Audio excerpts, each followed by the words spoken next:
సిద్దిపేట జిల్లా ఆధ్యాత్మిక కార్యక్రమాలకు వేదికలైన వినాయక మండపాలు ఈసారి ఒక ముఖ్యమైన సామాజిక సందేశానికి కేంద్రంగా మారాయి. సిద్దిపేట జిల్లా దుబ్బాక పట్టణంలోని యువ కిరణం స్పోర్ట్స్ అసోసియేషన్ సభ్యులు ఏర్పాటు చేసిన వినాయక మండపం ఇప్పుడు అందరి దృష్టిని ఆకర్షిస్తోంది.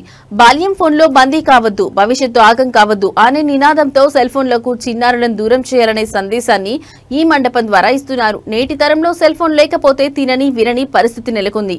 ఈ అలవాటుకు ప్రధాన కారణం తల్లిదండ్రులే అని పేర్కొంటూ వినాయక మండపానికి వచ్చే భక్తులకు సెల్ ఫోన్లను పక్కన పెట్టి పిల్లల భవిష్యత్తుపై దృష్టి పెట్టాలని నిర్వాహకులు సూచిస్తున్నారు.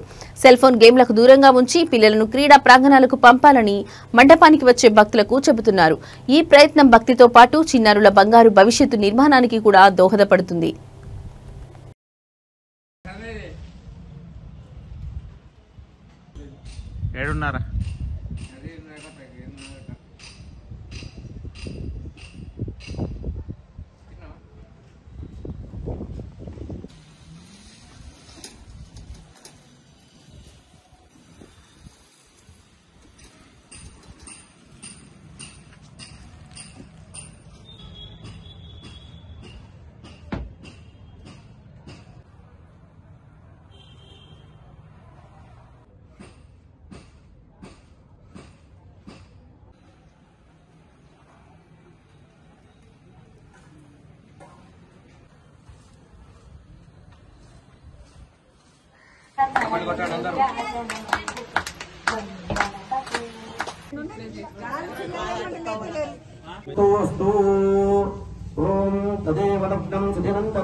గణాధిపతయే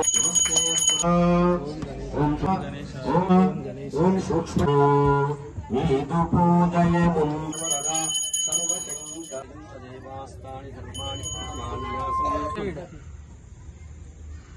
కళ్ళు పెద్ద పెట్టుకోరు. కెమెరా చూడరు, లైట్ కాదు.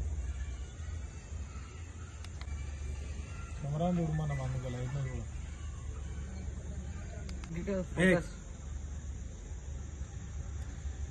రైట్. ప్రజలను చైతన్యవంతం చేసే దిశగా యువ కిరణం స్పోర్ట్స్ క్లబ్ కృషి చేస్తుండడంలో మాకు చాలా నమ్మకం ఉంది. ఎందుకంటే మేము వినాయక నవరాత్రి ఉత్సవాలను గత 40 సంవత్సరాలుగా నిర్వహిస్తున్నాం. అందులో ఈ సంవత్సరం మేము ఒక కొత్త పంతాను ఎంచుకున్నాం. అది మొబైల్ ఫోన్ వాడకం. చిన్నారులకు మొబైల్ ఫోన్ ఇచ్చి తల్లిదండ్రులు వాళ్ళ పనులు వాళ్ళు చేసుకుంటున్నారు.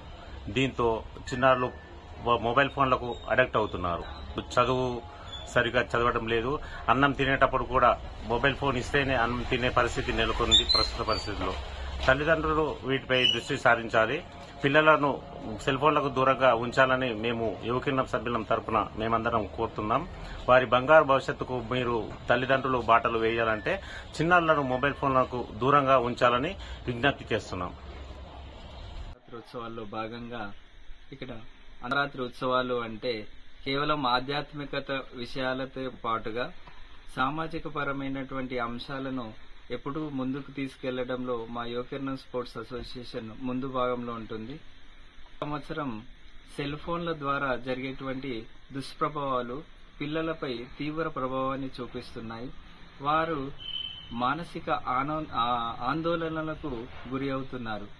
వారి కంటి చూపు మరియు మెదడులో సరైనటువంటి డెవలప్మెంట్ లేక అనేక రకమైనటువంటి అనారోగ్య సమస్యలు ఎదుర్కొంటున్నారు. ముఖ్యంగా ఈ రోజుల్లో తల్లిదండ్రులు ఏం చేస్తున్నారంటే పిల్లలకు అన్నం తినిపించేటప్పుడు మొబైల్ ఫోన్స్ ఇచ్చేస్తున్నారు. ఆ విధంగా పిల్లలు ఆ మొబైల్ ఫోన్స్ కు అడక్ట్ అయి వారి యొక్క జీవన శైలిలో మార్పులు తెచ్చుకుంటున్నారు. ఇది సమాజంలో చెడు వ్యసనానికి దారితీస్తుంది. కాబట్టి తల్లిదండ్రులు తమ యొక్క విలువైన సమయాన్ని మొబైల్ ఫోన్లో గడపక పిల్లల కోసం కేటాయిస్తే బాగుంటుందనే ఉద్దేశం కొద్దీ మేము ఈ రకమైనటువంటి ఫ్లెక్సీలు ఏర్పాటు చేయడం జరిగినది. కావున ఇప్పటి నుండైనా సమాజం యొక్క బాధ్యత విలువలతో కూడినటువంటి తర్వాతి తరాన్ని అందించాలనేటువంటి ఉద్దేశం కొద్దీ మేము ఈ గొప్ప కార్యక్రమాన్ని చేపట్టాము. దానికి మీ అందరి నుండి కూడా మేము సహకారం కోరుకుంటున్నాం. యువకిరణం స్పోర్ట్స్ అసోసియేషన్ ఆధ్వర్యంలో వివిధ రకాల ఫ్లెక్సీలను ఏర్పాటు చేయడం జరిగింది.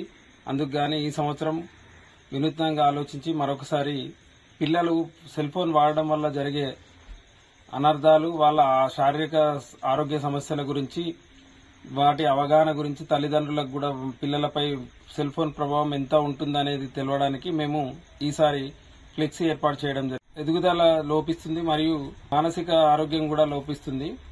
ఎందుకనంటే ఈ సెల్ ఫోన్ వాడడం వల్ల శారీరక శ్రమ లేకుండా వాళ్ళు ఒకే దగ్గర కూర్చొని గేమ్లు ఆడడము, దానివల్ల కంటి సమస్యలు, స్థూలకాయం, మళ్ళీ వివిధ రకాల అనారోగ్య సమస్యలు ఎదురవుతున్నాయి. వాళ్ళకు మానసికంగా ఎదగడం అనేది లోపించి ఏం జరుగుతుంది అని అంటే వాళ్ళు ఆవేశం అనేది, అగ్రెసివ్ కోపం అనేది చీటికి మాటికి వస్తుంది.